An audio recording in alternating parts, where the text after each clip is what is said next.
Sa pinakadulong bahagi ng isang liblib na baryo na napapaligiran ng mabababang burol at malalawak na bukirin, matatagpuan ang payak na kubo ng magsasakang si Ruben. Ang kanyang tahanan ay yari sa pinagtagpi-tagping kawayan at pawid na ilang ulit ng tinahi at tinapalan matapos hagupitin ng malalakas na bagyo sa mga nagdaang taon.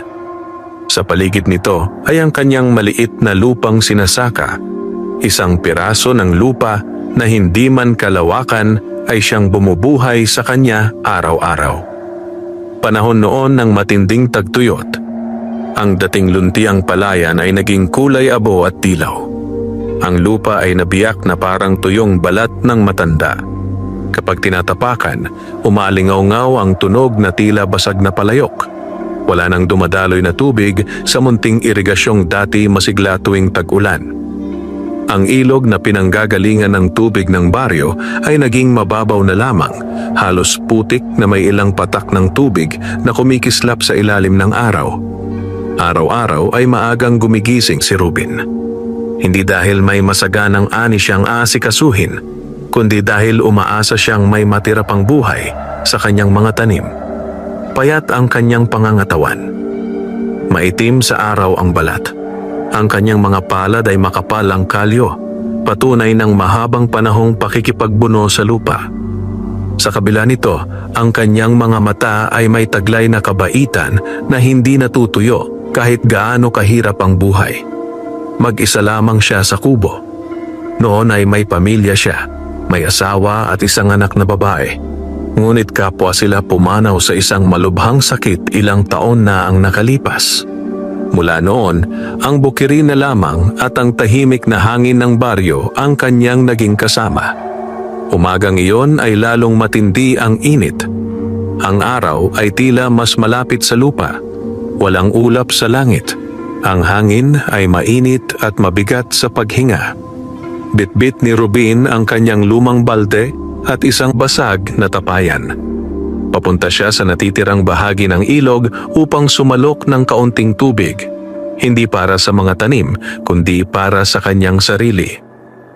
Ilang araw na rin siyang tinitipid ang huling laman ng banga.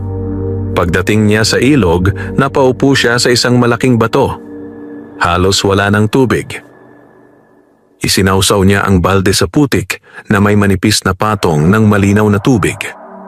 Dahan-dahan niyang sinalok, iniingat na huwag mahaluan ng putik. Habang ginagawa iyon, napansin niya ang kakaibang katahimikan. Karaniwan, kahit tagtuyot, may maririnig pa ring huni ng ibon o lagaslas ng dahon. Ngunit sandaling iyon, tila tumigil ang paligid. Parang may naghihintay. Napatingin si Ruben sa kabilang pampang. May nakatayo roon. Isang batang lalaki. Hindi niya alam kung kailan ito dumating. Payat ang bata at maputla ang balat, ngunit kakaiba ang kanyang anyo. Ang kanyang buhok ay tila bahagyang kumikislap sa ilalim ng araw. Nakasuot siya ng simpleng damit na tila hinabi mula sa pinong hibla ng dahon at sinulid ng liwanag. Ang mga mata nito ay malalim, parang may taglay na lihim ng kagubatan. Hindi agad nagsalita si Ruben. Nakatitig lamang siya. Ang bata ay dahan-dahang lumapit, naglalakad na parang hindi naapektuhan ng mainit na lupa.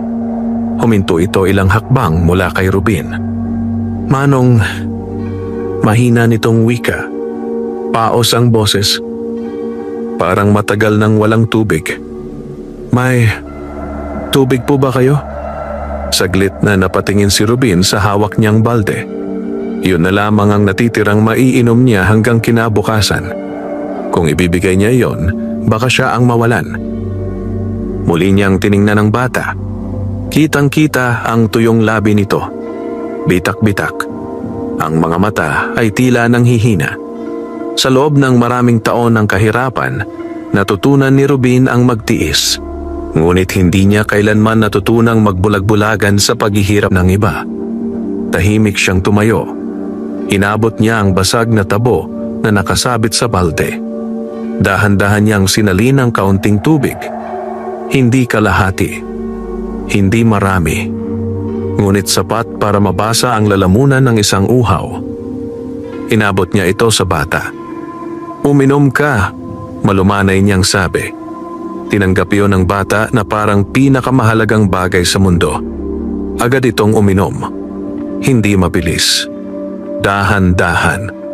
Parang bawat patak ay mahalaga. Pagkatapos uminom, napapikit ang bata. Huminga ng malalim. Parang nabuhayan. Ibinaba nito ang tabo. Tumingin kay Ruben at ngumiti. Isang ngiting kakaiba. Hindi pangkaraniwan sa batang gutom at uhaw. May kakaibang liwanag. "Salamat po," sabi nito. Tahimik lamang si Ruben. "Anak, saan ka galing? Bakit mag-isa ka rito?" Hindi agad sumagot ang bata. Sa halip, tumingin ito sa paligid, sa tuyong ilog, sa basag na lupa, sa nalalantang damo. Pagkatapos ay muli itong tumingin kay Ruben. "Ako po si William," sabi niya. Sandaling tumigil ang hangin. Parang may dumaan na malamig na simoy kahit tirik ang araw. Napakunot ang noo ni Ruben. "William, taga saan ka?" Ngumiti muli ang bata. Ngunit sa pagkakataong iyon, may kakaibang kislap sa kanyang mga mata. Isang kislap na hindi pangkaraniwan sa tao. "Hindi po ako taga rito," marahan niyang sagot. Sa sandaling iyon, may mahinang tunog na tila kampanilya na nanggaling sa malayo. Kahit walang simbahan sa paligid, napalingon si Ruben. Pagbalik ng kanyang tingin, nakatayo pa rin ang bata. Ngunit sa likuran nito, sa gilid ng tuyong damuhan, may sandaling tila kumislap ang hangin. Parang may aninong gumalaw. Napabuntong hininga si Ruben. "Anak, may kasama ka ba?" Umiling si William. "Wala po." Saglit na katahimikan. Pagkatapos ay marahang nagsalita ang bata. "Manong, kahit kayo po ay kaunti na lang ang tubig, binigyan niyo pa rin ako." Hindi sumagot si Ruben. Hindi niya alam kung bakit, pero may kakaibang bigat ang mga salitang iyon. "Bakit niyo po ginawa?" Tumingin si Ruben sa natitirang tubig sa balde. Pagkatapos ay sa bata. Dahil mas masakit ang uhaw kapag bata ang nakakaranas, mahina niyang sagot. Hindi kumibo si William. Unti-unting lumiwanag ang kanyang mga mata. Hindi lamang kislap, kundi tila may malalim na tuwa. Dahan-dahan siyang lumapit. Napansin ni Ruben na tila hindi nagiiwan ng bakas ang paa ng bata sa alikabok. "Manong Ruben," sabi ng bata. Napakunot ang noo ng magsasaka. "Ha? Paano mo nalaman pangalan ko?" Ngumiti lamang si William. Hindi siya sumagot. Sa halip, tumingin siya sa tuyong ilog. Pagkatapos ay sa kalangitan. Sandaling iyon, may malamig na hangin na dumaan, maikli ngunit malinaw. Sa gitna ng matinding init, napatigil si Ruben. Naramdaman niya ang kakaibang kilabot sa batok. Muling nagsalita ang bata. "May mga taong kahit ubos na, nagbibigay pa rin." Tahimik ang paligid. Tila nakikinig ang mismong lupa. Hindi lahat nakakagawa noon. Dahan-dahang umatras si William. Ang kanyang anyo ay tila bahagyang kumikislap sa ilalim ng araw. "Salamat po sa tubig," muli niyang sabi. Isang hakbang paatras. Dalawa. At sa isang kisap mata, may dumaan na alikabok na inihip ng hangin. Napakurap si Ruben. Pagbukas ng kanyang mga mata, wala na ang bata. Tanging ang tuyong damuhan at tahimik na ilog ang naiwan. Napalinga-linga si Ruben. "Anak?" Walang sumagot. Tanging malayong huni ng uwak ang maririnig. Bigla niyang napansin ang hawak niyang balde. Kanina'y halos ubos na ang tubig. Ngunit ngayon, mas mataas ang laman nito. Hindi puno. Ngunit malinaw na nadagdagan. Napatras si Ruben. Napatingin sa paligid. Walang tao. Walang bakas ng paa. Walang tunog. Tanging ang mainit na araw at ang kakaibang lamig na unti-unting nawawala. Dahan-dahan niyang hinawakan ang tubig. Malamig. Preskong presko. Parang bagong kuha sa bukal. Napaupo siya sa bato. Hindi niya maipaliwanag ang nangyari.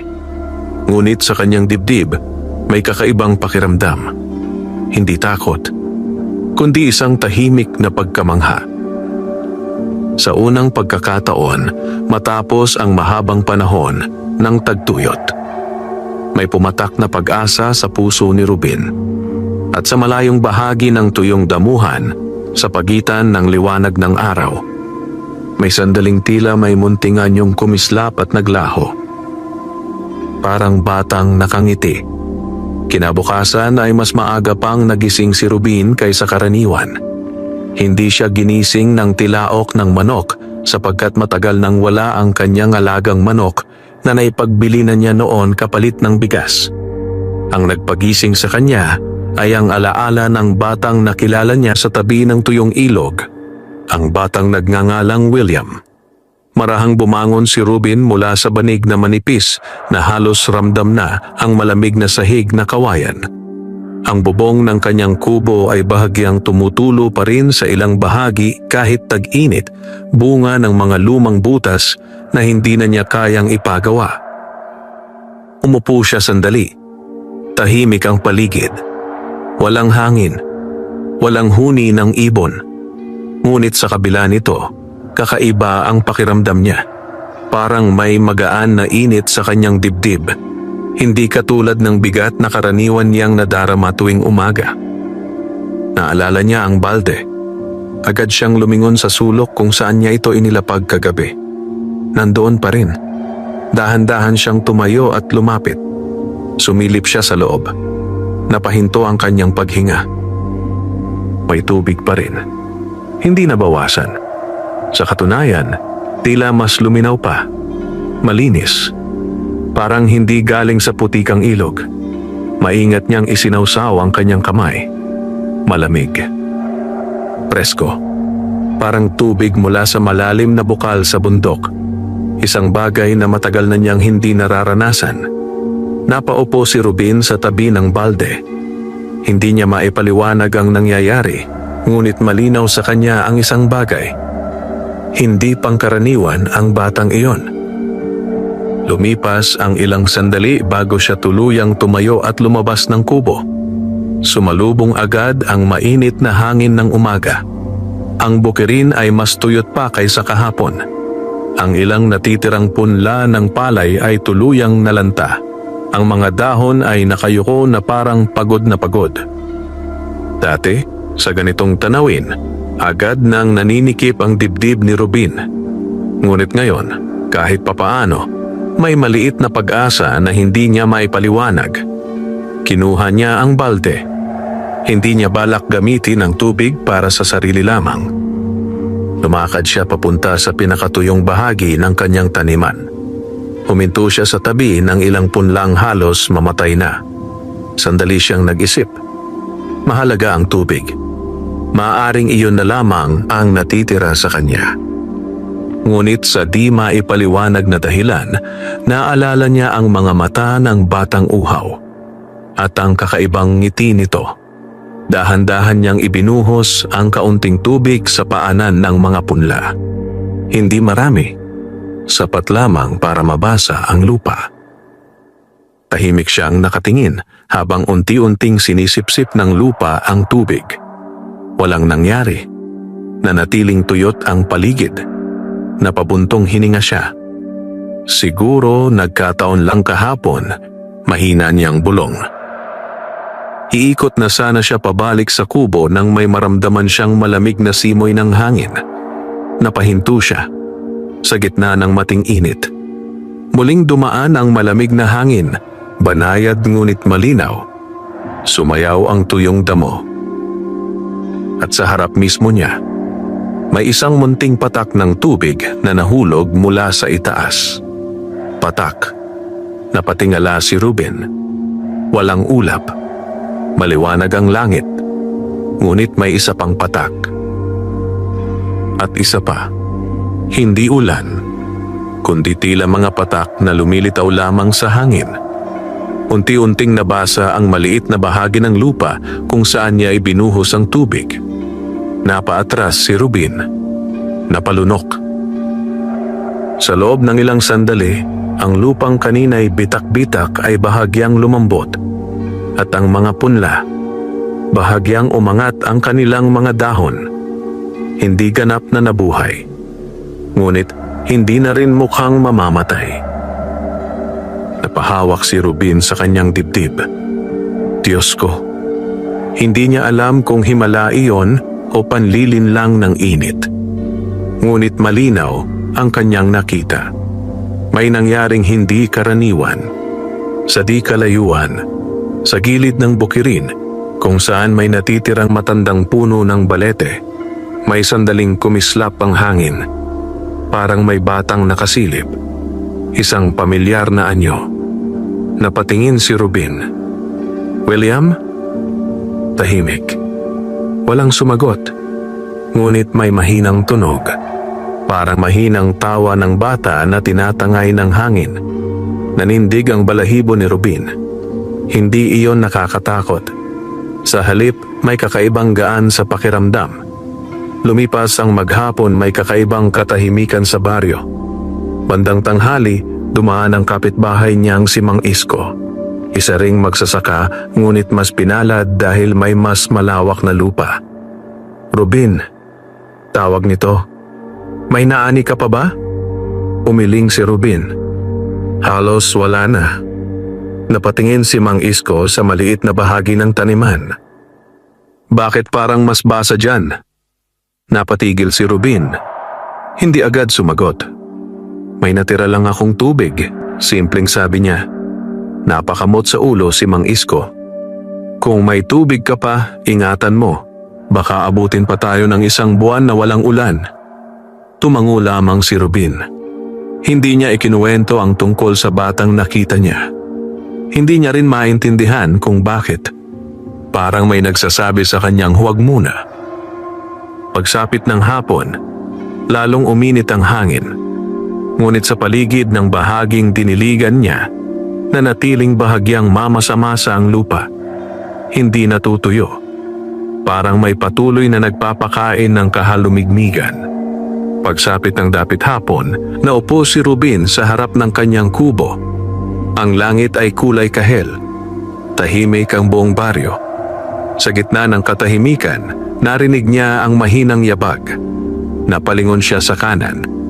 May nakatayo sa tabi ng matandang puno ng bayabas. Isang batang lalaki. Payat. Maputla. May bahagyang kislap sa buhok. Si William. Hindi gumagalaw. Nakatingin lamang. Hindi na nagulat si Rubin. Sa halip, marahang nagsalita.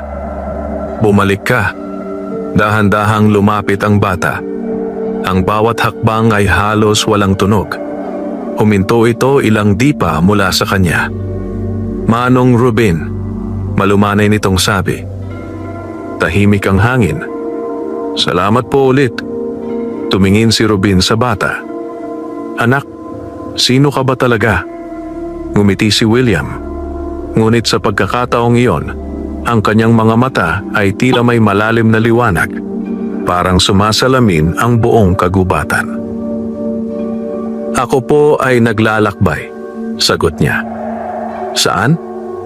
Tungo sa mga pusong marunong magbigay kahit kapos. Napakunot ang noo ni Rubin. Hindi niya lubos maunawaan ang sagot. May pamilya ka ba? Saglit na tumingin si William sa kalangitan na papadilim na. Marami po. Nasaan sila? Dahan-dahang itinaas ng bata ang kanyang kamay at itinuro ang kagubatan sa likod ng bukirin.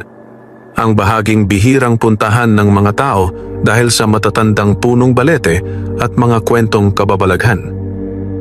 Doon po, napatingin si Rubin sa direksyong iyon. Ang kagubatan ay tila mas madilim kaysa karaniwan. Pagbalik ng kanyang tingin, nasa harap pa rin si William. Ngunit sa likuran nito, may sandaling tila may maliliit na liwanag na gumalaw, parang alitap-tap kahit hindi paggabi. Muling nagsalita ang bata. Manong Rubin, maaari po ba akong bumalik bukas? Saglit na natahimik si Rubin. Hindi niya alam kung bakit, ngunit ramdam niyang hindi pangkaraniwan ang batang kaharap. Gayunman, wala siyang naramdamang masamang hangarin. Sa halip, may kakaibang kapanatagan. Tumango siya. Oo naman, kung nauuhaw ka ulit, may maibibigay pa ako. Ngumiti si William. Isang ngiting puno ng pasasalamat. Hindi lang po tubig ang mahalaga, marahang niyang sabi. Pati kabutihan. Unti-unti siyang umatras. Habang papadilim ang langit, ang kanyang anyo ay tila mas kumikislap. Isang hakbang. 2. At sa pagdaan ng malamig na simoy, naglaho siyang parang hamog sa hangin. Naiwang mag-isa si Rubin sa harap ng kanyang kubo. Tahimik ang paligid. Ngunit sa malayo, mula sa direksyon ng kagubatan, may marahang tunog ng maraming munting kampanilya na sabay-sabay na umalingaw-ngaw. At sa gabing iyon, sa unang pagkakataon, matapos ang mahabang tagtuyot, nakapansin si Rubin ng munting patak ng hamog na namuo sa gilid ng kanyang banga ng tubig. Madaling araw pa lamang ay gising na si Rubin. Hindi na siya muling nakatulog nang marinig niya kagabi ang mahinang kalansing na tila nagmumula sa kagubatan. Hindi iyon malakas, ngunit sapat upang manatili sa kanyang isip hanggang mag-umaga. Sa tuwing ipipikit niya ang kanyang mga mata, naaalala niya ang batang si William, ang kakaibang ngiti, ang malamig na simoy, at ang tubig na hindi nauubos. Pagbangon niya mula sa banig, agad niyang sinilip ang banga. Naroon pa rin ang malinaw na tubig. May manipis na hamog sa bunganga nito, parang bagong kuha sa bukal sa kabundukan. Maingat niyang hinawakan ang gilid ng banga. Malamig pa rin. Sa labas ng kubo, bahagyang kulay abo ang langit. Wala pa ang araw, ngunit dama na ang init na paparating. Tahimik ang baryo. Walang tahol ng aso, walang huni ng ibon. Parang may naghihintay sa pag-usbong ng liwanag. Kinuha ni Rubin ang kanyang lumang salakot at lumabas. Humakbang siya patungo sa bukirin. Napahinto siya. Ang maliit na bahagi ng taniman na binuhusan niya ng tubig kahapon ay nananatiling mamasa-masa. Hindi ito natuyo kahit maghapon ang init kahapon. Ang mga punla, bagaman payat pa rin, ay bahagyang tumuwid. Parang may lakas na bumalik. Lumapit siya at lumuhod. Hinawakan niya ang lupa. Malambot. Hindi maputik, ngunit hindi rin bitak-bitak. Napailing siya. Hindi ito pangkaraniwan. Bulong niya. Sa sandaling iyon, may marahang ihip ng hangin na dumaan mula sa direksyon ng kagubatan. Malamig. Presko. Napatingin si Rubin sa matandang puno ng balete na nakatayo sa hangganan ng kanyang lupa at ng masukal na gubat. Matagal na niyang iniiwasan ang lugar na iyon. Sinasabi ng matatanda sa baryo na may mga nilalang na naninirahan doon. Mga bantay ng lumang panahon. Hindi siya naniniwala noon. Ngunit matapos ang mga nangyari kahapon, hindi na siya sigurado. Habang nakatitig siya sa balete, may nakita siyang galaw sa likod ng makakapal na ugat na nakalaylay. Isang munting anino, payat, maliit. Dahan-dahan siyang tumayo. William? Maingat niyang tawag. Tahimik ang paligid. Pagkaraan ng ilang sandali, lumabas mula sa likod ng balete ang batang engkanto. Naroon si William. Ngunit ngayon ay mas malinaw ang kakaibang anyo niya. Sa ilalim ng mahinang liwanag ng umaga, tila bahagyang kumikislap ang kanyang balat. Parang may manipis na hamog na nakabalot sa kanya. Ang kanyang buhok ay gumagalaw kahit halos walang hangin. Nakatayo lamang siya at nakatingin kay Rubin. Magandang umaga po, Manong Rubin. Mahina niyang bati. Hindi na nagulat si Rubin. Sa halip, marahan siyang lumapit. Maaga ka. Tumango ang bata. Gising na po ang gubat kapag ganitong oras. Napatingin si Rubin sa likod ng balete. Ang kagubatan ay tila mas malalim ang dilim kaysa karaniwan kahit sumisikat na ang araw. "Doon ka ba talaga galing?" tanong niya. Tumango muli si William. "Doon po kami nagbabantay." "Bantay?" Napakunot ang noo ni Ruben. Hindi agad sumagot ang bata. Sa halip, yumuko siya at hinawakan ng lupa malapit sa paanan ng balete. Marahang ipinatong ang kanyang palad. Sa sandaling iyon, may napansing kakaiba si Ruben. Ang tuyong damo sa paligid ay bahagyang gumalaw, parang hinaplos ng malamig na hangin. "At ano ang binabantayan ninyo?" tanong ni Ruben. Dahan-dahang tumingala si William. "Tubig po." Natahimik si Ruben. "Tubig?" "Opo." Ipinikit ng bata ang kanyang mga mata sandali na parang nakikinig sa isang malayong tunog. "Dati po, maraming dumadaloy dito. Malalalim na ugat ng tubig sa ilalim ng lupa." Napatingin si Ruben sa paligid. Naalala niya ang kwento ng kanyang ama, na noon daw ay may maliit na bukal malapit sa balete na pinanggagalingan ng malamig na tubig kahit tag-init. Matagal na iyong natuyo. "Nasaan na?" mahina niyang tanong. Dahan-dahang tumingin si William sa lupa. "Nakatulog po." "Natulog?" "Opo. Kapag nasasaktan ng lupa, natutulog ang tubig." Hindi nakaimik si Ruben. May kakaibang bigat ang mga salitang iyon. "Nasasaktan?" tanong niya. Tumingin ang bata sa malalayong bahagi ng bukirin, sa mga lugar na pinutol ang mga puno noon upang gawing sakahan. Kapag maraming galit, kapag maraming pagkuha, pero kaunting pagbibigay. Humigpit ang hawak ni Ruben sa kanyang salakot. Hindi niya alam kung bakit, ngunit parang tinatamaan ang kanyang dibdib. Tahimik ang ilang sandali. Pagkatapos ay marahang nagsalita si William. "Kayo po, nagbigay kahit kulang." Napayuko si Ruben. "Kaunti lang iyon," umiling ang bata. "Hindi po nasusukat sa dami." Sa sandaling iyon, lumakas ang malamig na hangin. Ang mga ugat ng balete ay bahagyang gumalaw, parang may dumaan na hindi nakikita. Napalingon si Ruben. "May iba pa bang kasama mo?" tanong niya. Hindi sumagot si William. Ngunit sa gilid ng kanyang paningin, may nakita si Ruben na maliliit na kislap, parang mga alitaptap na sumisilip sa pagitan ng mga ugat. Mabilis silang nawala. Napalunok siya. Muling nagsalita ang bata. "Manong Ruben, gusto niyo po bang makita ang natutulog na tubig?" Napahinto si Ruben. May kaba. May pag-usisa. Tumingin siya sa kagubatan. Madilim. Tahimik. Ngunit hindi nakakatakot, kundi parang may nag-aanyaya. "Ligtas ba?" tanong niya.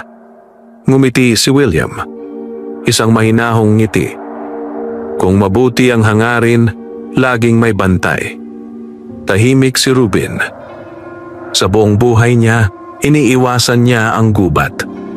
Ngunit ngayon, may kakaibang tiwala siyang nararamdaman sa batang nasa harap niya. Marahan siyang tumango. "Saan tayo dadaan?"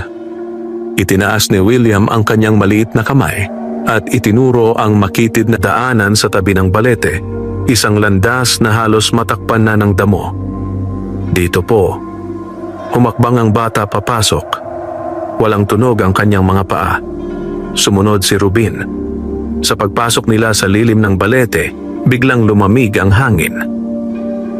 Parang ibang mundo ang nasa loob. Ang ingay ng baryo ay tuluyang nawala. Tanging mahinang ugong ng hangin at malayong tunog ng patak ng tubig ang maririnig. Napahinto si Ruben. "May tubig?" Ngumiti si William. "Opo." Dahan-dahan silang naglakad sa makitid na landas. Habang papasok sila, napansin ni Ruben na ang lupa ay hindi tuyot. Mamasa-masa. May amoy ng lumang dahon at basang lupa. Sa dulo ng landas, may maliit na hukay na napapalibutan ng mga ugat. Halos hindi mapansin kung hindi lalapitan. Huminto si William. Lumuhod. Ipinatong ang kanyang palad sa gitna ng hukay. Tahimik ang ilang sandali. Pagkatapos, may mahinang tunog. Patak. Isa pang patak. Mula sa ilalim ng lupa, may lumitaw na maliit na bula ng malinaw na tubig. Nanlaki ang mata ni Rubin. Unti-unting napuno ng manipis na patong ng tubig ang hukay. Maliit lamang, kasinlaki ng 2 palad. Ngunit malinaw, malamig, buhay. Napaatras si Rubin. Himala. Tumingala si William sa kanya. Hindi siya ngumiti. Sa halip, ang kanyang mga mata ay seryoso, parang isang matandang bantay. Hindi po ito himala, mahina niyang sabi. Gising lang po. Sa sandaling iyon, sa kailaliman ng gubat, may sabay-sabay na umalingaw-ngaw na mahinang tunog. Parang maraming maliliit na kampanilya na sumagot sa pagmulat ng natutulog na tubig. Nanatiling nakatitig si Rubin sa munting hukay na unti-unting napupuno ng malinaw na tubig. Hindi iyon malakas na agos. Wala ring biglang pagsirit, kundi dahan-dahang paglitaw, parang hininga ng lupang matagal na napagod. Patak. Isa pa. Ang bawat patak ay malinaw na malinaw, tila walang bahid ng putik o alikabok. Lumuhod si Rubin sa tabi ni William. Maingat niyang inilapit ang kanyang kamay at hinaplos ang ibabaw ng tubig. Malamig. Hindi karaniwang lamig, kundi lamig na tumatagos hanggang buto, ngunit may dalang kakaibang ginhawa. Napapikit siya sandali. Sa loob ng maraming taon, ngayon lamang siya muling nakaramdam ng ganitong klaseng tubig. Parang buhay mismo ang humahawak sa kanyang palad. Matagal na po itong natutulog, parang sabi ni William. Hindi inalis ni Rubin ang tingin sa maliit na bukal. Bakit ngayon lang nagising? Hindi agad sumagot ang bata. Sa halip, ipinatong niya ang kanyang 2 kamay sa lupa. Muling umihip ang malamig na hangin sa paligid, kahit halos walang galaw ang mga dahon sa itaas. May nakinig po, sagot niya. Napatingin si Rubin sa kanya. Sa ano? Sa uhaw. Tahimik ang gubat. Tanging mahinang patak ng tubig ang maririnig. Hindi lang po uhaw ng tao, dugtong ni William. Uhaw din ng lupa. Napayuko si Rubin. Naalala niya ang mga taong nagputol ng mga puno noon upang palawakin ang sakahan. Naalala niya ang mga panahong pati ang natitirang damo ay sinunog upang maging malinis ang lupa. Noon, ang iniisip lamang nila ay ani. Hindi ang pagod ng lupa. Kasalanan ba namin? Mahina niyang tanong. Umiling si William. Hindi po kasalanan ang mabuhay. Tumingin ang bata sa mga ugat ng balete. Pero napapagod ang lupa kapag puro kuha. Napabuntong hininga si Rubin. Matagal na niyang naramdaman iyon, ngunit ngayon lamang niya narinig na may ibang nagsabi. Muling tumunog ang bukal. Patak. Ngayon ay mas madalas. Unti-unting napupuno ang maliit na hukay. Hindi pa rin ito malaki, ngunit sapat upang makita ang malinaw na refleksyon ng liwanag mula sa itaas. Sa ibabaw ng tubig, may sandaling tila may maliliit na kislap, parang alitap-tap na sumasalamin. Pwede po kayong uminom, sabi ni William. Nag-alangan si Rubin. Hindi ba? Para sa inyo ito? Umiling ang bata. Para po ito sa lahat na marunong mag-ingat. Dahan-dahang sumalok si Rubin gamit ang kanyang palad. Inilapit niya sa labi. Uminom.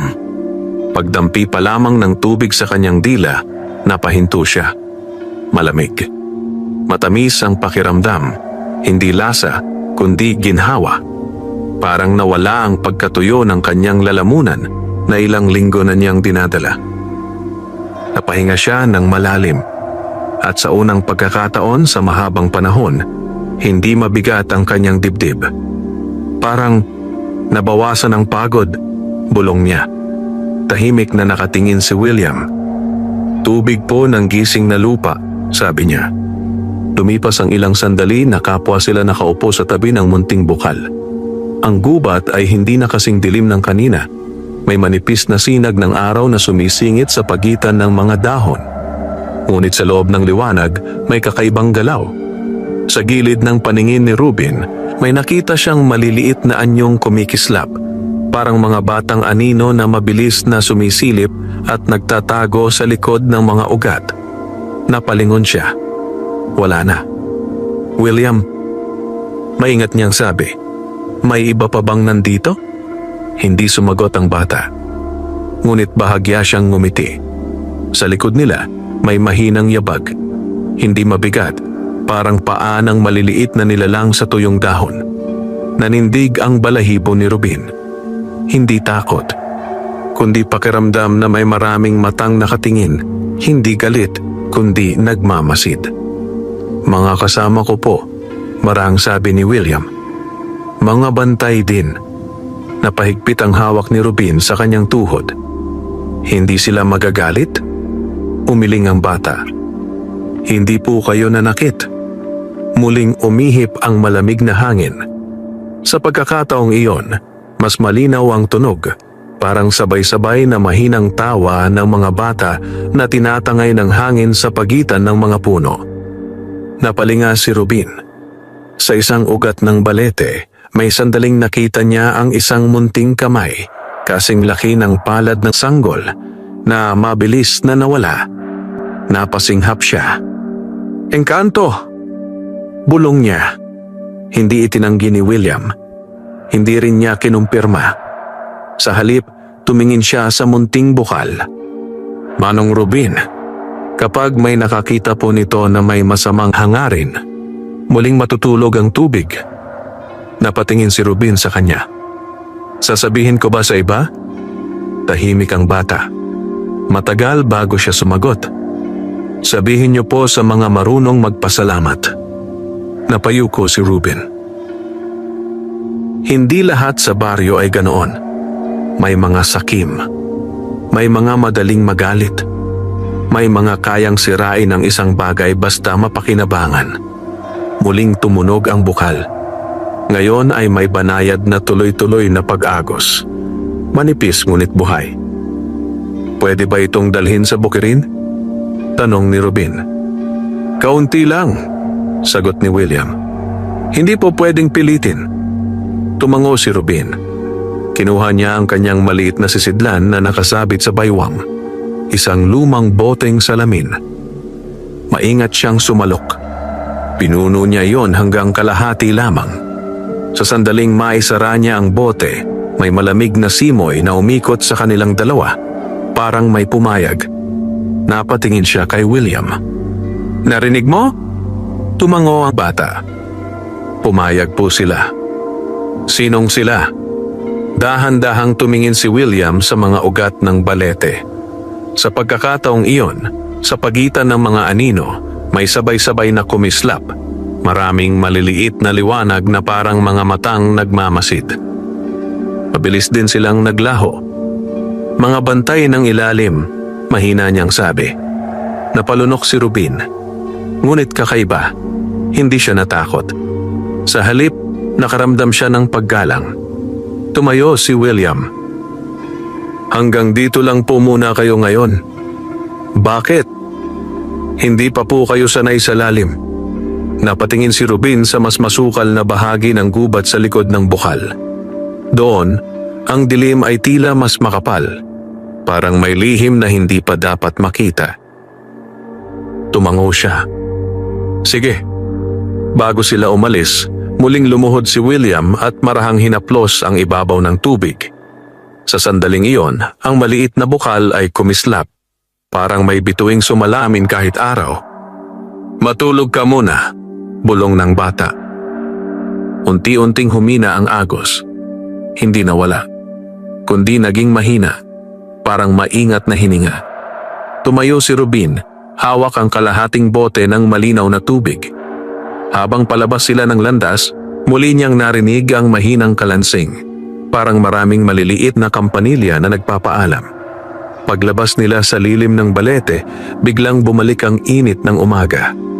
Parang walang nangyari. Ngunit sa loob ng kamay ni Ruben, may hawak siyang tubig na malamig pa rin kahit tirik na ang araw. At sa kailaliman ng kagubatan, sa likod ng makakapal na ugat, may mga matang kumikislap na patuloy na nagbabantay sa muling paghinga ng lupang matagal na nauhaw. Mahigpit na hawak ni Ruben ang kalahating boteng salamin habang naglalakad pabalik sa kanyang kubo. Sa bawat hakbang palabas ng lilim ng balete, unti-unting bumibigat ang init ng araw. Ang hangin ay muling naging tuyo at ang lupa sa kanyang bukirin ay nanumbalik sa itsura nitong bitak-bitak at pagod. Ngunit sa kanyang palad, nananatiling malamig ang bote. Parang may sariling buhay ang tubig sa loob. Pagdating niya sa gilid ng kanyang taniman, huminto siya. Tumingin siya sa mga punlang halos tuluyang nalanta. Mga dahong nakayuko, mga tangkay na tila susuko na anumang sandali. Naalala niya ang sinabi ni William. Kaunti lang, hindi pwedeng pilitin. Dahan-dahan siyang lumuhod sa pinakaapektadong bahagi ng lupa. Binuksan niya ang bote. Agad na kumawala ang malamig na singaw. Manipis ngunit malinaw. Parang hininga mula sa malalim na kuweba. Napahinto si Ruben. Kahit sa gitna ng matinding init, ang singaw ay hindi agad naglaho. Maingat niyang ibinuhos ang ilang patak sa paanan ng 3 punla. Hindi niya inubos. Kaunti lamang. Sapat upang mabasa ang tuyong lupa. Sa sandaling sumayad ang tubig sa lupa, may narinig siyang mahinang tunog, parang pag-inom ng uhaw na nilalang. Napatingin siya sa paligid. Walang tao. Walang hayop. Ngunit malinaw ang tunog. Maikli, marahan. Unti-unting sumipsip ang lupa. At sa loob ng ilang saglit, ang matitigas na bitak ay bahagyang nagsara. Ang kulay abo ay naging mas maitim, senyales ng kahalumigmigan. Napahawak si Ruben sa tuhod. Hindi iyon biglang himala. Hindi agad tumubo ang mga dahon. Ngunit ang mga tangkay na nakayuko ay bahagyang umangat, parang may kaunting lakas na bumalik. Napangiti siya. Hindi malaki, ngunit totoo. Isinara niya ang bote. Mahigit kalahati pa ang natira. Tumayo siya at naglakad pabalik sa kubo. Sa loob, inilapag niya ang bote sa tabi ng banga. Sa sandaling sumayad ang salamin sa sahig na kawayan, may marahang tunog na parang mahinang kampanilya. Napatingin si Ruben. Tahimik muli. Umupo siya sa bangkito at pinagmasdan ang bote. Tubig na may bantay, bulong niya. Lumipas ang tanghali na walang kakaibang nangyari. Ngunit bandang hapon, may dumating. Si Mang Isko. Mabilis ang kanyang lakad at tila may pag-aalala sa muka. Ruben, tawag nito mula sa labas. Lumabas si Ruben. Ano yon? May napansin ako kanina, sabi ni Mang Isko. Yung bahagi ng taniman mo, parang mas buhay. Napatingin si Ruben sa bukirin. Hindi na niya naitago. Kakaunti lang ang nadiligan. Sagot niya. Napakamot sa ulo si Mang Isko. May natitira ka pa bang tubig? Yung palayan ko halos patay na. Natahimik si Ruben. Naalala niya ang sinabi ni William. Sabihin sa marunong magpasalamat. Tiningnan niya si Mang Isko. Sa kabila ng pagiging mas pinalad, kilala niya itong hindi sakim. Madalas pa nga siyang magbigay noon ng kaunting bigas kapag may sobra. May kaunti, sabi ni Ruben. Umangat ang pag-asa sa mukha ni Mang Isko. Pwede bang makahingi kahit konti? Hindi agad sumagot si Ruben. Luminga siya sa paligid, sa tuyong lupa, sa malayong kagubatan, sa matandang balete na tila tahimik na nakamasid. May malamig na simoy na dumaan. Maikli, parang paalala. Sandali, sabi niya. Pumasok siya sa kubo at kinuha ang bote. Paglabas niya, ibinigay niya iyon kay Mang Isko. Huwag mong uubusin, bilin niya. Kaunti lang sa pinaka ng hihina. Tumango agad si Mang Isko. Salamat, Rubin. Hindi ko ito sasayangin. Sa sandaling hinawakan ni Mang Isko ang bote, bahagyang kumislap ang tubig sa loob. Halos hindi mapansin kung hindi tititigan. Napatingin si Rubin. Ngunit mabilis ding nawala ang kislap. Umalis si Mang Isko, hawak ang bote na parang mahalagang kayamanan. Pagkalipas ng ilang sandali, muling bumalik ang katahimikan. Umupo si Rubin sa harap ng kubo. Hindi nagtagal, may narinig siyang mahinang yabag sa damuhan. Hindi siya lumingon agad. Kilala na niya ang tunog. Manong Rubin. Mahina ang boses. Paglingon niya, naroon si William sa tabi ng bayabas. Mas malinaw ang kanyang anyo ngayon sa liwanag ng hapon. Ang kanyang mga mata ay tila mas malalim, parang may sinasalamin na hindi nakikita. Binigay niyo po, sabi ng bata. Hindi tanong. Alam na niya. Tumango si Rubin. Kaunti lang. Mabuti namang tao si Mang Isko. Tahimik si William. Lumapit siya. Tumingin sa bukirin. Sa bahaging diniligan kanina, ang lupa ay nananatiling mamasa-masa kahit mainit ang hangin. Salamat po, marahan niyang sabi. Nagulat si Rubin. Bakit ako ang pinapasalamatan mo? Dahil hindi po kayo natakot maubusan. Napayuko si Rubin. Sanay na ako sa kulang. Umangat ang tingin ni William sa kanya. May kapalit po ang tubig. Napatigil si Rubin. Ano? Hindi agad sumagot ang bata. Sa halip, tumingin siya sa direksyon ng baryo. Sa malayo, may mahinang alikabok. Tila may paparating na kariton o mga taong naglalakad. Kapag nalaman ng may masasamang hangarin, mahina niyang sabi, pipilitin nilang kunin. Nanikip ang dibdib ni Rubin. Matutulog ulit? Tumango si William. Mas malalim. Tahimik ang hangin. Ang init ay tila mas mabigat. Anong dapat kong gawin? Tanong ni Rubin. Dahan-dahang tumingin ang bata sa matandang balete. Ingatan po. Paano? Sa kabutihan. Natahimik si Rubin. Hindi espada. Hindi lakas. Kundi kabutihan. Muling umihip ang malamig na simoy. Sa gilid ng paningin ni Rubin, may mabilis na kislap. Parang maliliit na anyong tumatakbo sa damuhan at nagtatago. Muling nagsalita si William. Hindi lahat ng uhaw ay dapat agad punuin. Napakunot ang noo ni Rubin. Bakit? May uhaw na sakim. Sa sandaling iyon, mula sa malayo, may narinig na boses ng dalawang lalaking nag-uusap. Mabigat ang tono, tila may hinahanap. Napalingon si Rubin sa daan papasok ng baryo. Ang alikabok ay papalapit. Muling nagsalita si William, mas mahina. May paparating po na gustong kumuha, hindi magpasalamat. Nanlamig ang batok ni Rubin. Pagbalik niya ng tingin, nakatayo pa rin si William, ngunit ang kanyang anyo ay bahagyang kumikislap na parang tinatangay ng hangin. Manong Rubin, sabi ng bata, simula ngayon, hindi na lang po tubig ang binabantayan ninyo. Pati ano? Tumingin si William sa bukirin.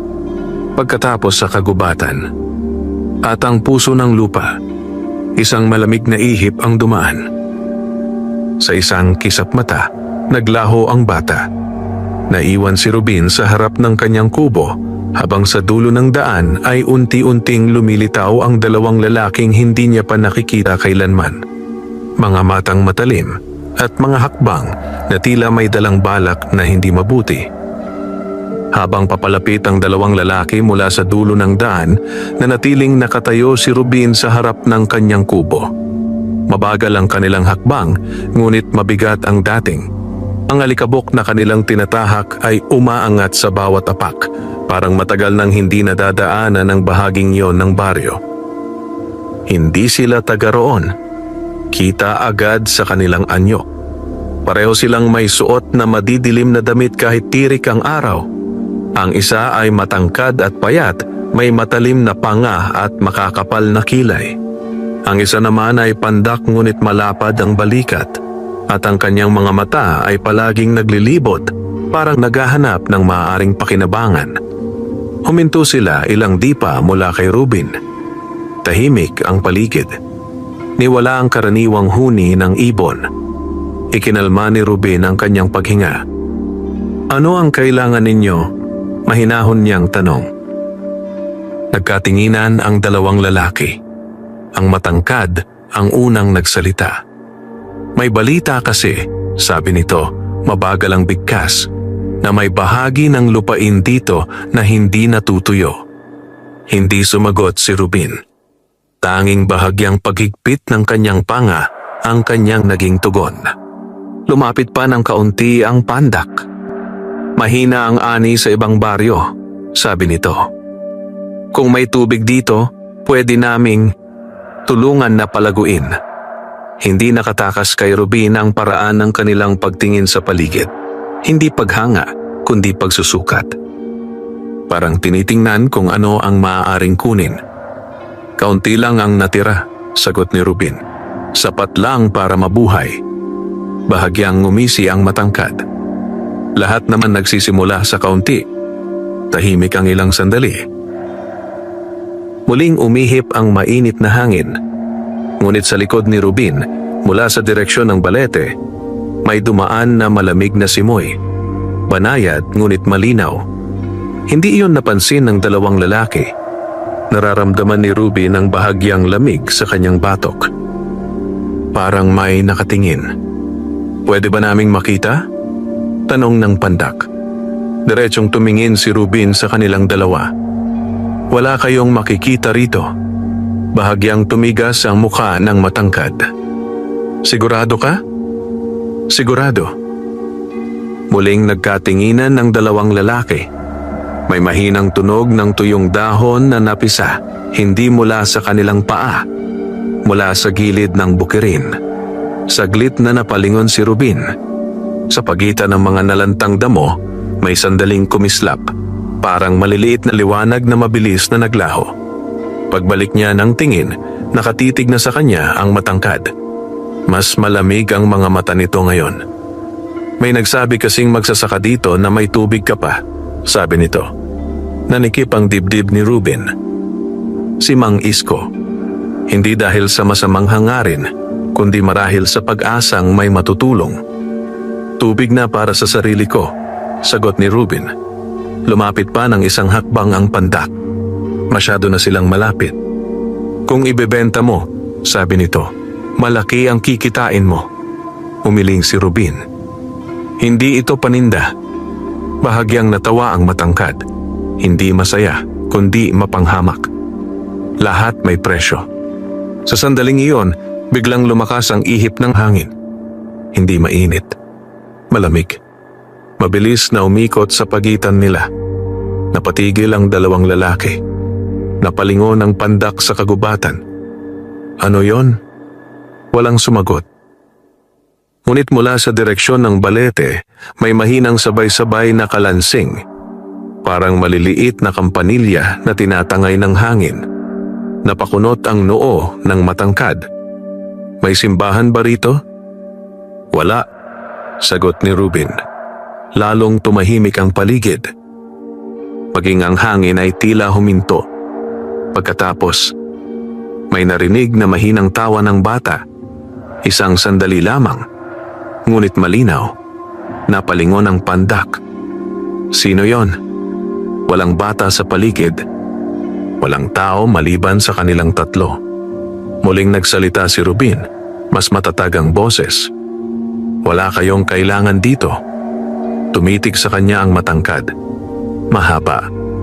Mabigat. Pagkatapos ay dahan-dahan itong ngumisi. Sige, sabi nito. Babalik kami. Nanlamig ang pakiramdam ni Ruben.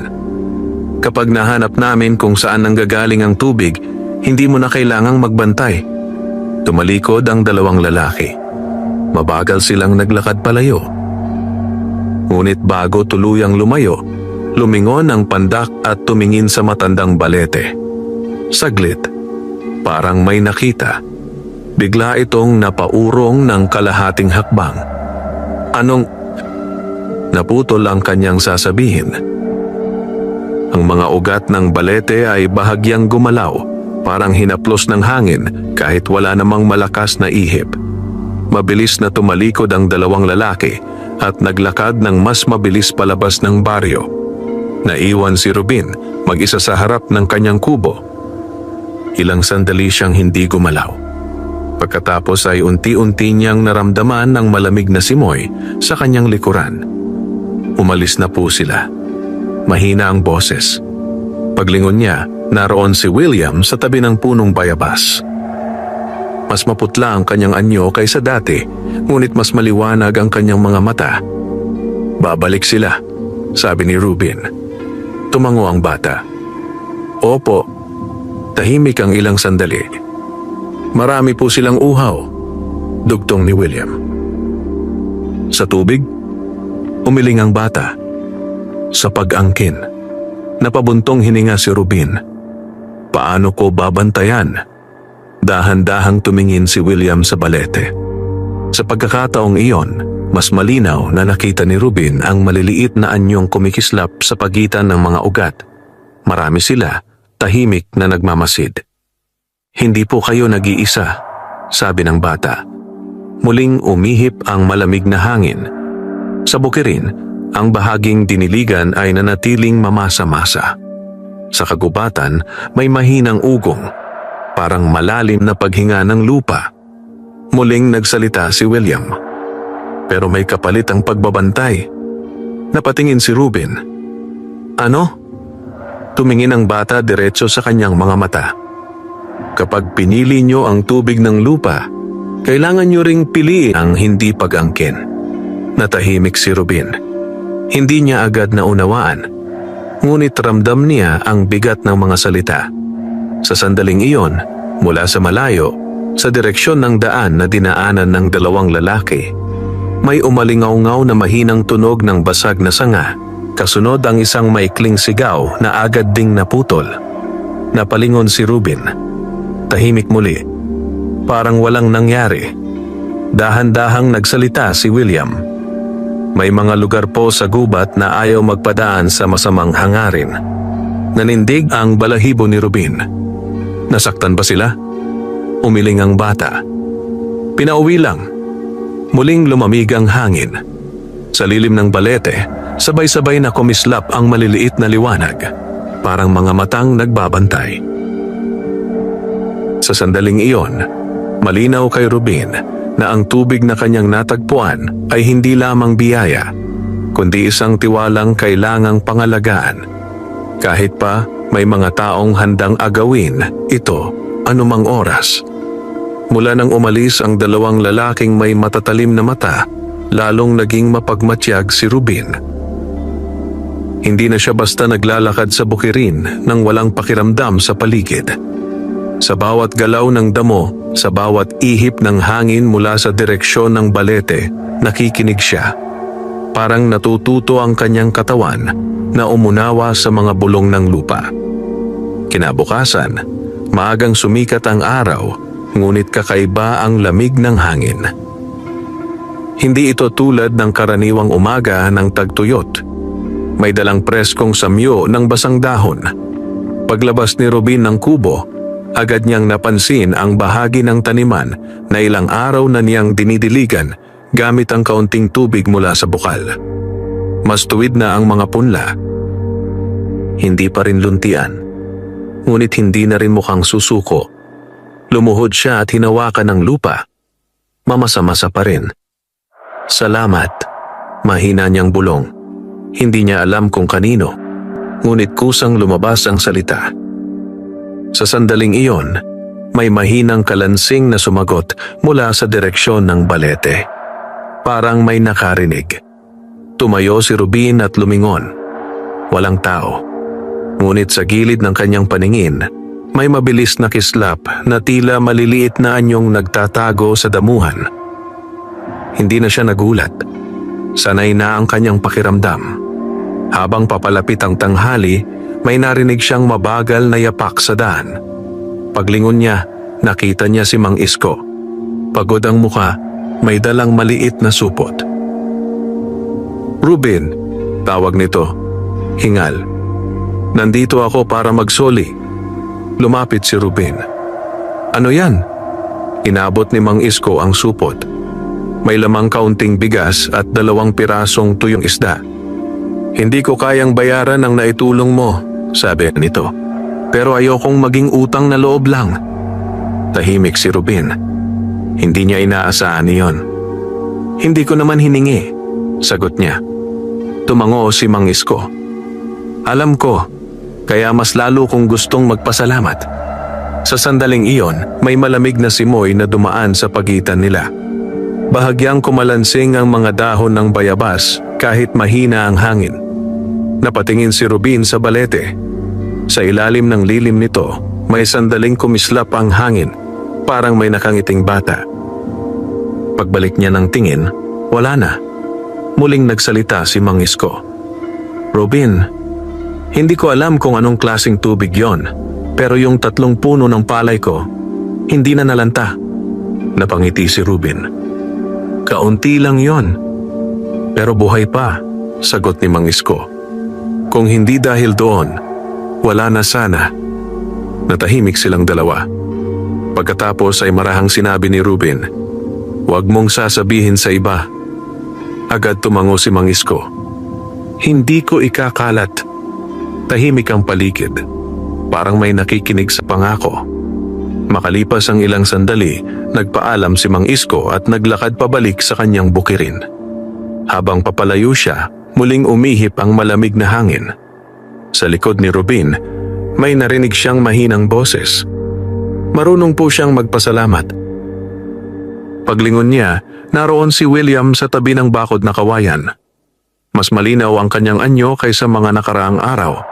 Ang kanyang buhok ay tila may manipis na liwanag na sumasabay sa galaw ng hangin. Tumango si Ruben.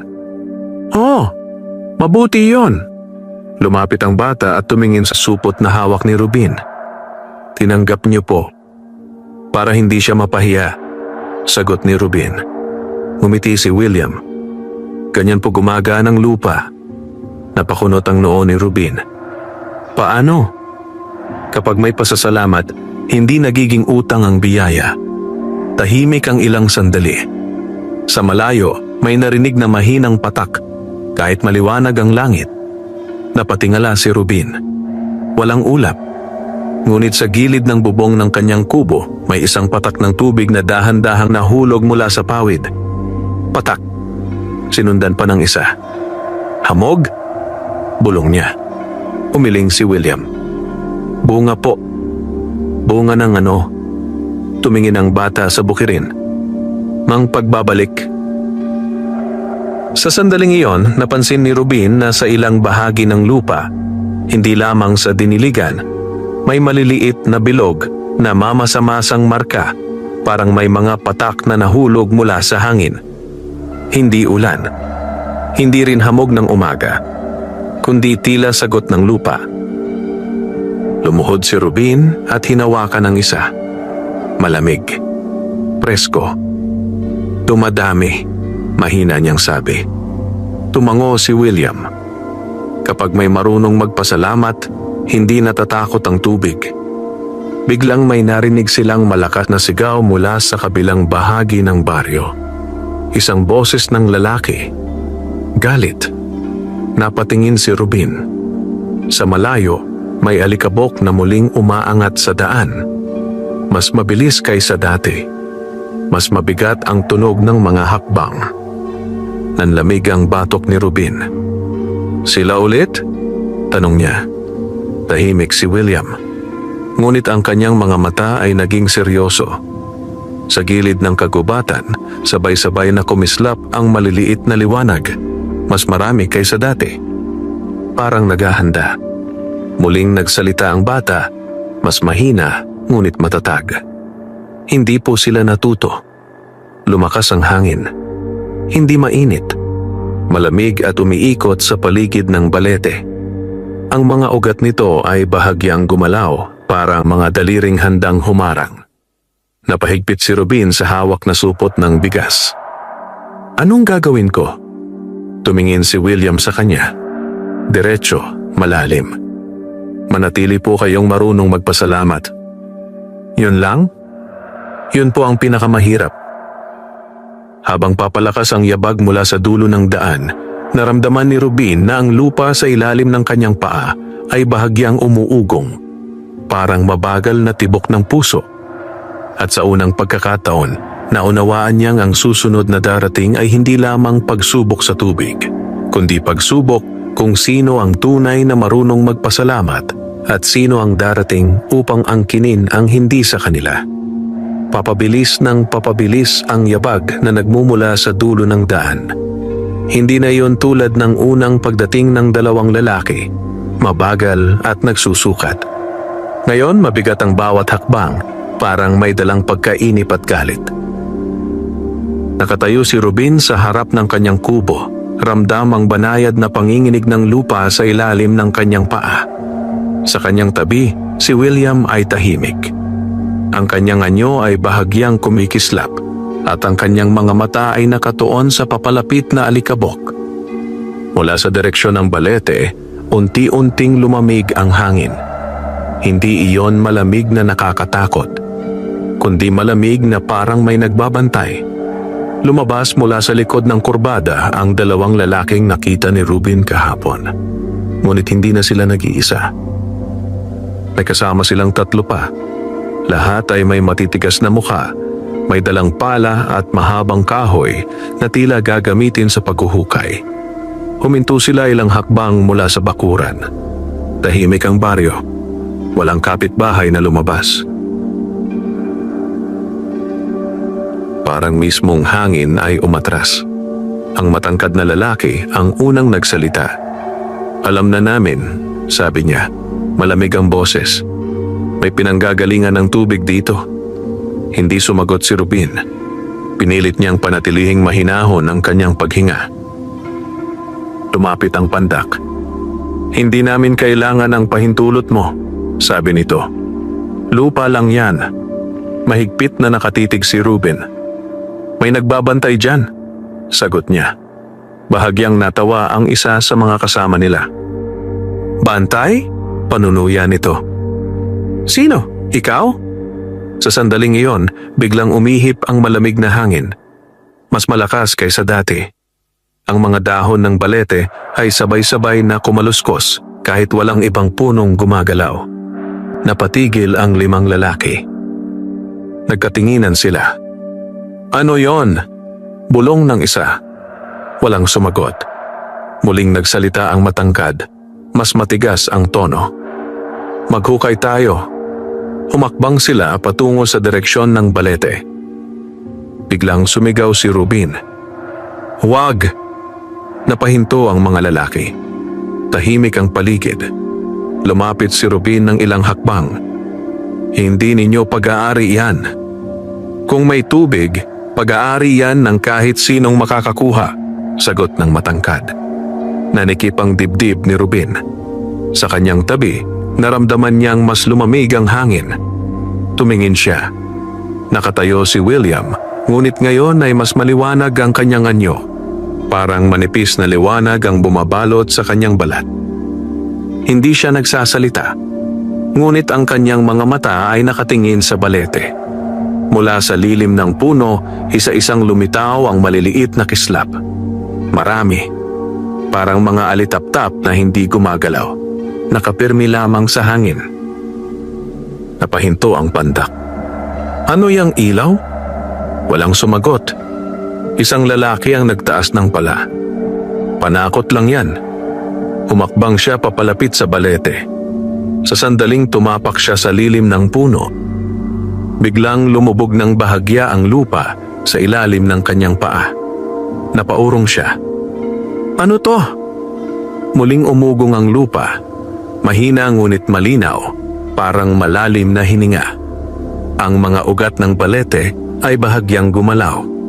Hindi mabilis. Hindi marahas. Parang mga daliring dahan-dahang humahadlang. Hindi normal to, sabi ng isa. Kinakabahan. Ngunit ang matangkad ay matigas ang mukha. Takot lang kayo. Lumapit siya mismo sa gilid ng lilim. Itaas niya ang paa upang tumapak. Biglang umihip ang napakalamig na hangin. Mas malamig kaysa alinmang naramdaman ni Rubin noon. Kasabay nito, sabay-sabay na tumunog ang mahinang kalansing. Parang daan-daang maliliit na kampanilya sa ilalim ng lupa. Napahawak sa tainga ang isa sa mga lalaki. Ang ingay. Ngunit hindi iyon malakas. Sa halip tumatagos. Ang matangkad ay napahinto, nakakunot ang noo. Hindi niya natuloy ang salita. Sa paanan ng balete, sa pagitan ng mga ugat, biglang lumitaw ang manipis na linya ng malinaw na tubig. Hindi agos, kundi parang guhit na kumikislap. Unti-unti itong gumalaw, paikot sa hangganan ng lilim, parang nagmamarka. Hangganan, napatras ang pandak, parang may guhit. Tahimik si Rubin. Ramdam niya ang panginginig sa kanyang dibdib. Sa kanyang tabi, marahang nagsalita si William, halos bulong lamang. Hanggang dyan lang po sila. Ang matangkad ay pilit na tumawa. Tao lang kayo. Itinaas niya ang paa upang tumapak sa loob ng guhit ng tubig. Sa sandaling sumayad ang kanyang paa. Biglang lumubog ang lupa ng kaunti at may umaling-awngaw na malalim na ugong. Parang nagalit ang ilalim ng lupa. Napatalon siya paatras. Anong klaseng lupa to? Ang isa sa kanyang kasama ay napaurong. Umalis na tayo. Hindi! Sigaw ng matangkad, ngunit bakas na ang kaba. Muling kumalansing ang mga tunog. Mas marami, mas sabay-sabay.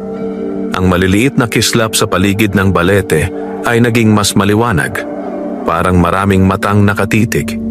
Sa hangin, may marahang boses ng mga batang nagtatawan, hindi malakas, ngunit sapat upang marinig. Nanindig ang balahibo ng mga lalaki. May tao ba rito? Pulong ng pandak. Walang sumagot. Muling umugong ang lupa. Mas mabigat, mas malalim. Parang babala. Biglang bumitaw ang matangkad sa kanyang tapang. Umatras muna, sabi niya. Isa-isa silang umatras palayo sa lilim ng balete. Sa bawat hakbang palayo, humihina ang kalansing. Humuhupa ang lamig. Pagdating nila sa tuyong bahaging daan, napahinga sila ng malalim. Parang nakawala sa masikip na lugar. Ngunit bago tuluyang umalis, lumingon ang matangkad kay Rubin. Hindi nagalit ang muka, kundi may halong takot at inis. Hindi pa tapos to, sabi niya, ngunit mahina na ang boses. Walang sumagot si Rubin. Tahimik lamang siyang nakatayo.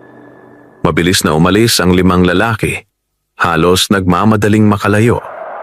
Unti-unting nawala ang alikabok. Bumalik ang katahimikan. Humina ang malamig na hangin. Ang manipis na guhit ng tubig sa paanan ng balete ay dahan-dahang naglaho, parang hinihigop pabalik ng lupa. Napahinga ng malalim si Rubin. Umalis na sila. Sa tabi niya, si William ay nakatingin pa rin sa kagubatan. Unti-unting kumupas ang liwanag sa kanyang anyo. Opo, sabi niya. Mula sa lilim, isa-isang nawala ang maliliit na kislap, parang mga bantay na muling nagtago. Tahimik ang ilang sandali. Pagkatapos ay marahang nagsalita si William. Hindi po sila ang huling susubok. Nanikip ang dibdib ni Rubin. Mas marami pa? Tumango ang bata. Kapag nalaman ng iba, muling umihip ang banayad na malamig na hangin. Ngunit ngayon, may halong pagod. Parang napagod ang lupa sa paghadlang. Napansin ni Rubin na ang bahagi ng bukirin na mamasa-masa ay bahagyang natuyo sa gilid, hindi tuluyan, ngunit parang may nabawas. Bakit parang nanghina? Tanong niya. Tumingin si William sa lupa. Kapag nagagalit ang uhaw, sabi niya, Kumakain ito ng lakas. Natahimik si Rubin. Malinaw sa kanya ngayon. Ang bawat pagtatanggol ng tubig ay may kapalit. Sa malayo, mula sa kailaliman ng kagubatan, may marahang ugong. Mahaba, mabagal, parang pagod na buntong hininga ng lupa na pilit pa ring nagbabantay sa natitirang buhay sa ilalim nito. Kinagabihan, matapos ang pag-atras ng mga lalaking nagtangkang maghukay, hindi agad nakatulog si Rubin. Tahimik ang baryo. Walang kuliglig. Walang tahol ng aso. Ang hangin ay halos hindi gumagalaw, ngunit may natitirang lamig na parang bakas ng pagod na bantay. Nakahiga siya sa manipis na banig, nakatingin sa bubong na pawid. Sa labas, paminsan-minsan ay may marahang kalansing na nanggagaling sa direksyon ng balete. Mahina, tila nanggagaling sa ilalim ng lupa. Parang may humihinga. Napapikit si Rubin. Sa kanyang dibdib ay may bigat na hindi takot, kundi pag-aalala. Kung bawat pagtatanggol ay may kapalit, hanggang kailan kakayanin ng lupa. Hindi niya namalayang nakatulog siya. At doon nagsimula ang panaginip. Nakatayo siya sa gitna ng kanyang bukirin. Ngunit hindi ito tuyot. Luntian. Makapalang palay, sumasayaw sa malamig na hangin. Ang langit ay kulay bughaw na may malalambot na ulap. Sa malayo, naririnig ang malinaw na agos ng tubig. Lumakad siya. Bawat hakbang ay magaan. Walang bitak ang lupa. Walang alikabok. Sa gitna ng bukirin, may isang maliit na bukal. Mas malaki kaysa sa nakita niya sa ilalim ng balete. Maliwanag ang tubig. Kumikislap na parang may bituin sa loob. Lumapit siya. Pagtingin niya sa ibabaw, hindi ang kanyang refleksyon ang nakita niya, kundi isang malawak na lupang tuyo. Basag. Pagod. Napaatras siya. Sa likod niya, may marahang boses. Ganyan na po ulit kapag napagod. Paglingon niya, naroon si William. Ngunit hindi tulad ng dati. Mas maliwanag ang kanyang anyo. Parang gawa sa hamog at liwanag ng buwan. Ang kanyang mga mata ay malalim, parang sumasalamin ang buong kagubatan. Panaginip ba ito? Tanong ni Rubin. Pakikinig po, sagot ng bata. Muli tumingin si Rubin sa bukal. Ang malinaw na tubig ay unti-unting bumababa. Parang may sumisipsip mula sa ilalim. Bakit nauubos? Lumapit si William at ipinatong ang kanyang palad sa ibabaw ng tubig. Kapag puro kuha, nag-iba ang tanawin. Sa paligid ng bukal, biglang lumitaw ang mga anino ng mga taong naghuhukay. Marami, nagmamadali, nag-aagawan. Bawat sandok nila ng tubig, lalo itong bumababa. Hindi naman ako ganito, sabi ni Rubin. Opo, sagot ni William. Pero kapag kumalat, unti-unting naglaho ang mga anino. Nanatili ang bukal, ngunit manipis na lamang ang tubig. Anong kailangan para hindi ito maubos? Tanong ni Rubin. Tumingin si William sa lupa. Pagkatapos sa malayong kagubatan. Pahinga. Pahinga? Opo. Hindi lahat ng tuyong lupa kailangang pilitin agad tumubo. Natahimik si Rubin. Naalala niya ang mga panahong kahit pagod ang lupa, pinipilit pa rin nilang magtanim dahil sa pangangailangan. Paano magpapahinga ang lupa kung gutom ang tao? Mahina niyang tanong. Hindi agad sumagot ang bata. Sa halip, lumuhod siya at hinawakan ang lupa. Biglang nagbago ang panaginip. Ang luntiang bukirin ay naging bahagi-bahagi. May ilang piraso na tinutubuan ng damo at punla. May ilang bahagi na iniwang walang tanim, tinakpan ng tuyong dahon. Hindi po lahat sabay, sabi ni William. May bahaging hihinga muna. Napatingin si Rubin. Kapag pinahinga, babalik. Tumango ang bata. Mas malakas. Sa sandaling iyon, mula sa ilalim ng lupa, May umalingaw-ngaw na mabagal na tibok, parang puso. Tumagdag pa ang isa, at isa pa. Unti-unting lumakas ang agos ng bukal. Hindi malakas, ngunit malinaw. Buhay. Muling nagsalita si William. May hiling po ang lupa. Napatingin si Ruben. Ano? Alagaan ninyo, hindi lamang kapag may ani. Tahimik ang paligid. Ang hangin ay malamig at payapa. Kung gagawin ko yon, tanong ni Ruben, mananatili ang tubig? Tumingin ang bata sa kanya, diretso, taimtim. Hanggat may marunong magpasalamat at marunong magpahinga. Unti-unting kumupas ang tanawin. Ang luntiang bukirin ay naging hamog. Ang bukal ay naging isang patak ng liwanag. At ang tibok ng lupa ay naging mahinang kalansing. Nagising si Ruben sa gitna ng gabi. Madilim ang loob ng kubo.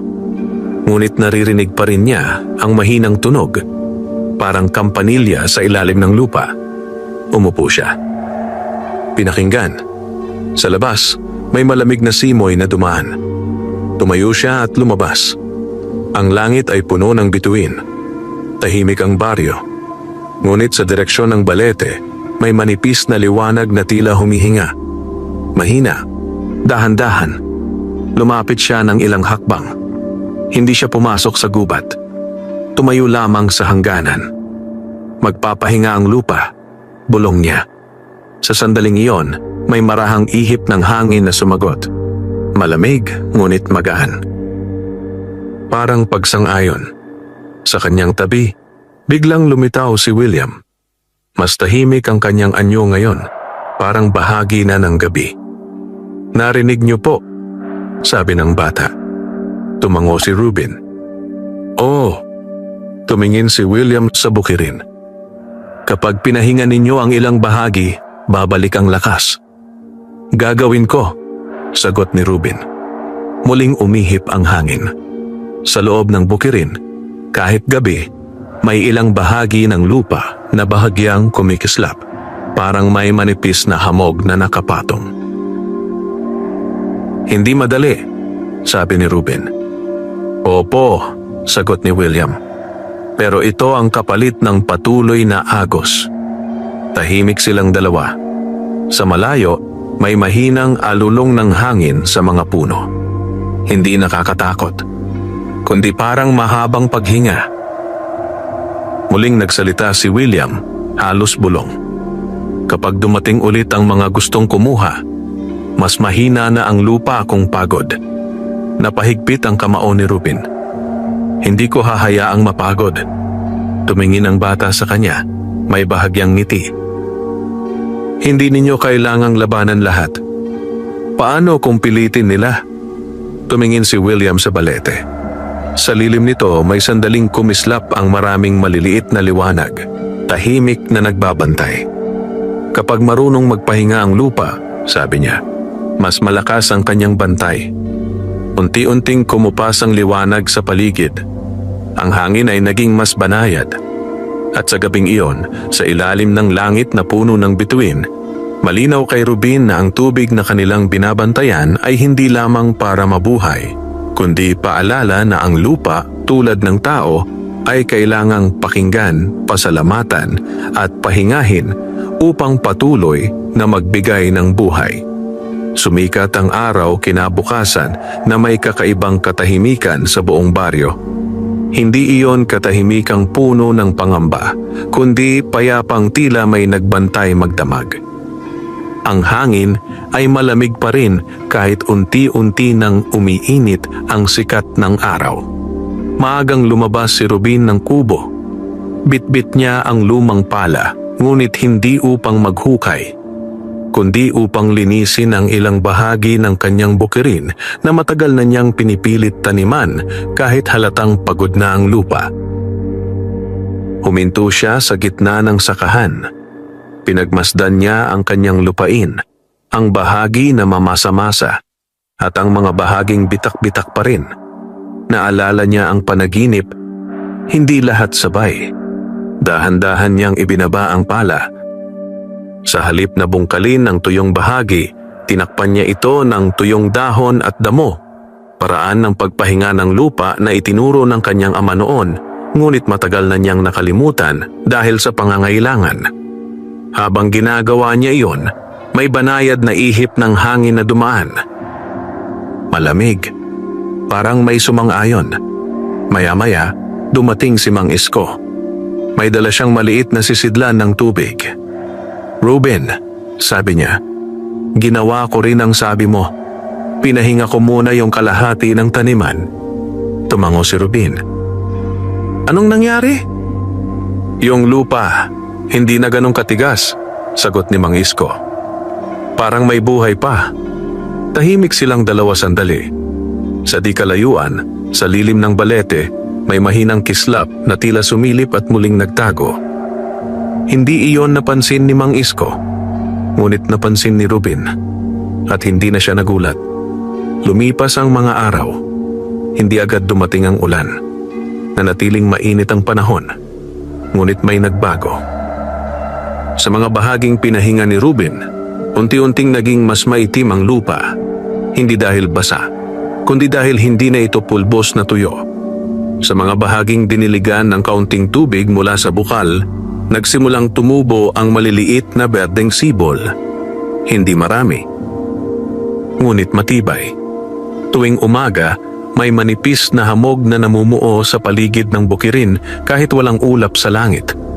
At tuwing dapit hapon, may marahang kalansing na parang nagpapaalala na may nagbabantay pa rin.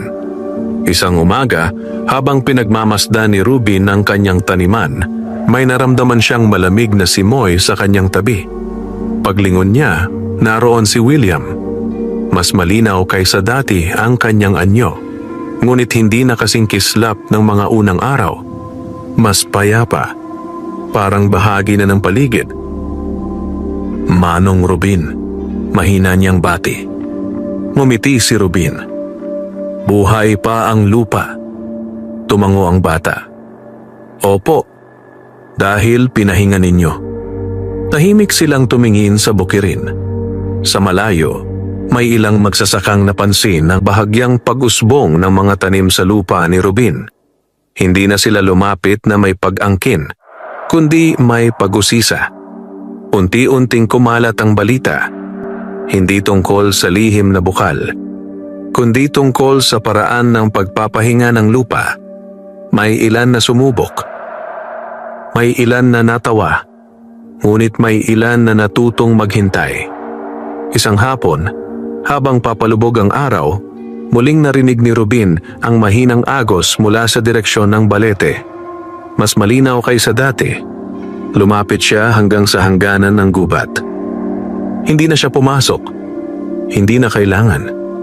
Mula roon pa lamang, naririnig na ang mahinang patak ng tubig. Patuloy. Hindi nagmamadali. Hindi rin nawawala. Sa kanyang tabi, nagsalita si William. Gising na po siya. Napahinga ng malalim si Ruben. Hindi na ba siya matutulog?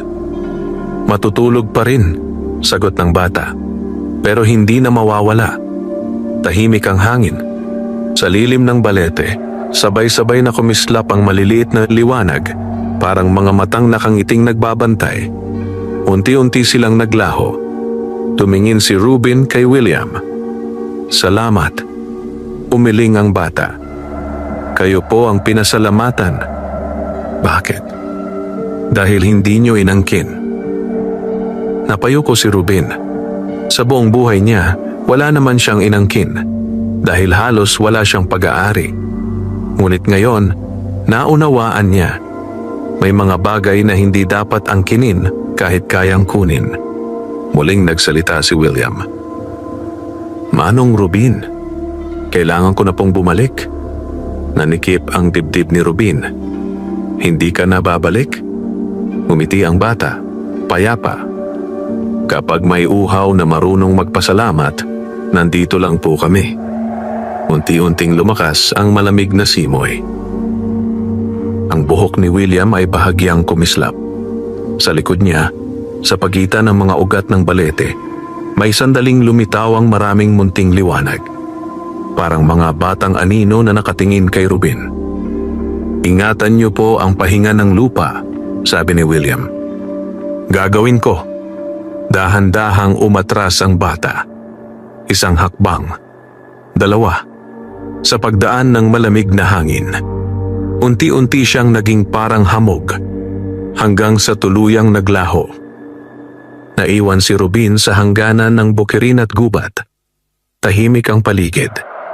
Ngunit hindi na iyon katahimikang walang laman. Mula sa ilalim ng lupa, patuloy ang mahinang agos. Buhay.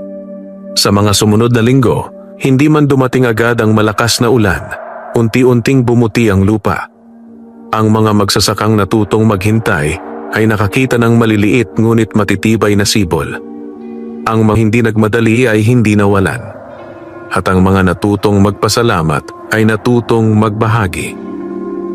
Si Rubin ay nanatiling payak ang pamumuhay. Hindi siya yumaman. Hindi rin dumami ang kanyang ari-arian. Ngunit hindi na naubos ang tubig sa kanyang banga. Tuwing madaling araw, may manipis na hamog na kusang namumuo, sapat upang mabuhay ang tao at ang lupa. At tuwing dumadaan ang malamig na hangin mula sa balete, may mahinang kalansing na nagpapaalala na may mga bantay na hindi nakikita. Isang dapit hapon, habang nakaupo si Rubin sa harap ng kanyang kubo, may narinig siyang mahinang tawa ng bata na tinatangay ng hangin. Napangiti siya. Hindi siya lumingon. Hindi na kailangan. Alam niyang ang bukal na nagising ay hindi na mauubos hanggat may pusong marunong magbigay kahit kapos, marunong magpasalamat kahit kaunti, at marunong magpahinga upang ang lupa ay patuloy na makahinga at magbigay ng buhay sa mga susunod pang umaga.